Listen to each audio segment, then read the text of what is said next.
Pregnancy రాకుండా ఉండడానికి కొందరు, ప్రెగ్నెన్సీ మిస్క్యారీ అవ్వడానికి కొన్ని టాబ్లెట్స్ అనేవి వాడుతూ ఉంటారు.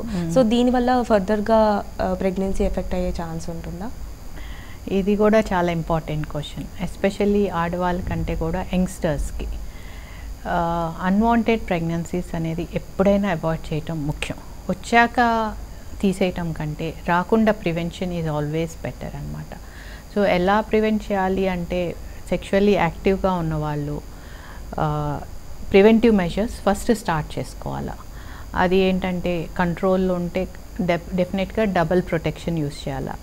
డబుల్ ప్రొటెక్షన్ అంటే మనం తీసుకునే ట్యాబ్లెట్స్, ఓరల్ కాంట్రాసెప్టివ్ పిల్స్, దానివల్ల 99.9% ప్రొటెక్షన్ వస్తుంది.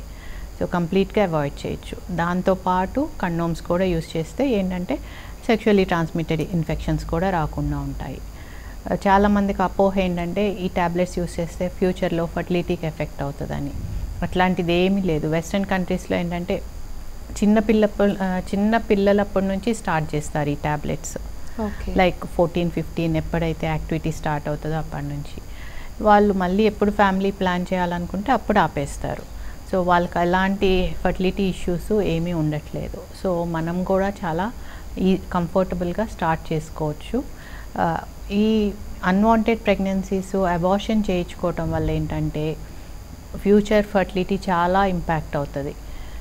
చాలాసార్లు పిల్లలు ఏంటంటే తెలియక ఎక్కడో ప్రాపర్ డాక్టర్ సెటప్లో కాకుండా ఎక్కడెక్కడికో వెళ్ళిపోయి చేయించేసుకోవటాలు, దానివల్ల ఏంటంటే ఇన్ఫెక్షన్స్ డెవలప్ అవటము, చాలా కాంప్లికేషన్స్ ఒక్కొక్కసారి లైఫ్ మీదకి కూడా వచ్చేస్తూ ఉంటాయి.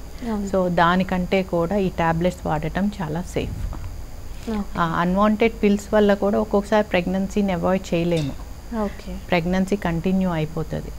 ప్లస్ అది వాడటం వల్ల ఏంటంటే ఒక్కొక్కసారి ఎక్టోపిక్ ప్రెగ్నెన్సీస్ రావచ్చు.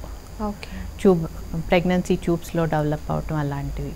So safest is like tablets వాడుకొని ప్రివెంట్ చేసుకోవటం. ఓకే.